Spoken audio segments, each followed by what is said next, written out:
Hello folks, Sid Miramontes here with Miramontes Capital's weekly market update.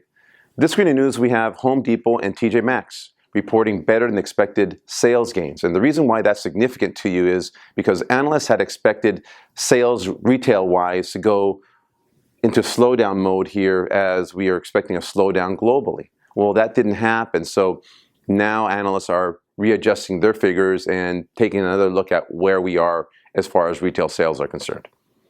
Markets continue to be sitting at all-time highs, so we're watching the markets carefully again to make sure that we're in the right position for you.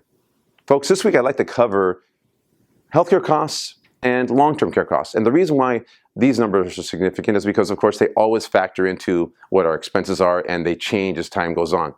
So if you're a pre-retiree and you're looking at healthcare costs, well, things you want to be aware of is if you're looking at moving out of state, your expenses may go up significantly as far as healthcare is concerned because you're out of area. So we want to make sure you're starting to plan for what the costs will be. So you should start asking that question about 2 years out from retirement. If you are, bottom line, just going from a pre-retiree to a retiree, there also may be a change as far as cost is concerned. So we want to know as soon as possible so that we can plan that into your program.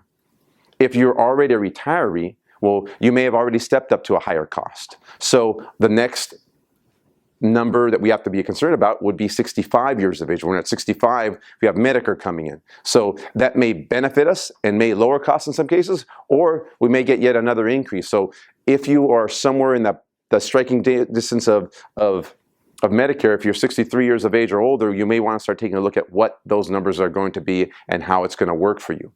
And then finally, we want to cover long-term care. Long-term care covers, of course, obviously, if you are going to need additional care in the future. Well, whether you be a pre-retiree or a retiree, I think things that we have to concern ourselves with is, hey, what is the insurance like?